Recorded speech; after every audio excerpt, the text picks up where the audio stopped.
प्रत्यय द्वारा शब्द निर्माण। आज हम पढ़ेंगे कि प्रत्यय किसे कहते हैं। उदाहरण सहित समझाइए। वे शब्द या शब्दांश जो शब्दों के अंत में लगकर नए शब्दों की रचना करते हैं और उनके अर्थ में विशेषता ला देते हैं, उसे प्रत्यय कहलाते हैं। जैसे सुंदर एक शब्द है, उसमें अगर आप ता जोड़ दो, ता का अलग मीनिंग नहीं है, लेकिन ये एक प्रत्यय है। ये अगर सुंदर के साथ जुड़ जाए तो बन जाएगा सुंदरता। सुंदरता एक शब्द बन गया। उसी तरह हमारे यहाँ बहुत सारे ऐसे शब्द हैं जिनका अपना मीनिंग नहीं है, लेकिन अगर किसी शब्द के साथ हम उसे जोड़ देते हैं तो उसका मीनिंग बन जाता है।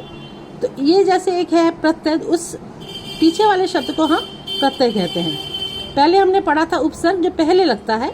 उसी तरह आर एक शब्द है, लेकिन लुहार बन गया ये आर। ये आर दिख नहीं रहा है, लेकिन हमें ये मात्रा लगाकर र आर, ये आर बन गया लुहार।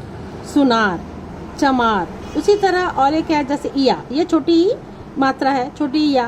अब खाट के साथ अगर इया जोड़ दो तो खटिया, तब हम इसमें छोटी की मात्रा ही लगाएंगे। फिर लुटिया, डिबिया, डिब्बा प्लस इया अगर करें तो डिबिया बन जाएगा, ये एक शब्द बन गया। बिटिया। उसी तरह है गर, ये भी प्रत्यय है क्योंकि ये पीछे लगा है। बाजीगर, जादूगर, सौदागर। बड़ी ई, ये एक प्रत्यय है। ये किसी शब्द में लग, जैसे पहाड़ प्लस बड़ी ई होने से पहाड़ी। रस्सी, गरीबी, गरीब प्लस बड़ी करने से हो जाएगा गरीबी, तब हम मात्रा करेंगे बड़ी, क्योंकि ये प्रत्यय बड़ी ई है। अमीरी, ईमानदारी। अब एक प्रत्यय लेते हैं हम वान। गाड़ी वान, कोच वान, दरवान, ये एक शब्द बन गया। वाला प्रत्यय जोड़कर अगर हम बनाते हैं तो बनता है गाड़ी वाला, फल वाला, सब्जी वाला, चाय वाला। उसी तरह और भी प्रत्यय हैं, जैसे कार, साहित्यकार, चित्रकार, कलाकार। ये सब शब्द बन रहे हैं प्रत्यय जोड़ के। साहित्य के साथ अगर कार जोड़ दिया तो बन जाता है साहित्यकार। उसी तरह चित्रकार, कलाकार, सब।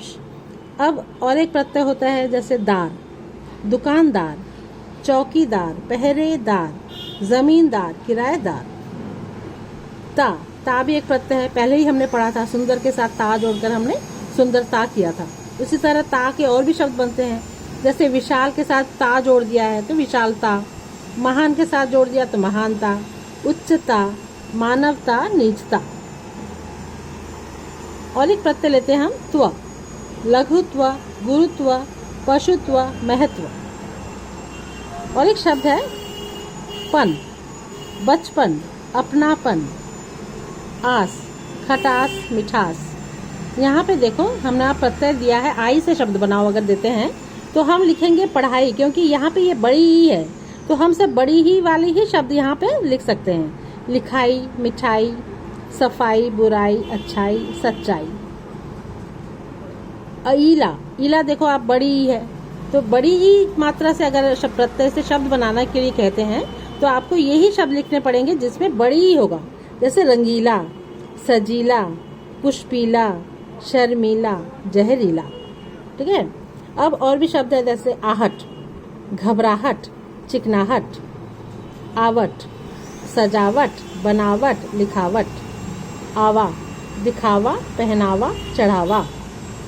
इत देखो आप फिर से छोटी ही है यहाँ पे, तो हम यहाँ पे छोटी की मात्रा ही यूज करेंगे। लिखित, पठित, रचित। इक भी छोटी की मात्रा है, तो इससे हम क्या करेंगे, ऐसे शब्द होंगे जैसे इक, लास्ट में इक होना चाहिए, लेकिन ऐतिहासिक छोटी की मात्रा है, वैवाहिक छोटी की मात्रा है, पौराणिक, भौगोलिक, धार्मिक। उसी तरह लुटेरा, ए है तो हमारे यहाँ पे मात्रा ए ही होना चाहिए। लुटेरा, चितेरा, ममेरा, चचेरा।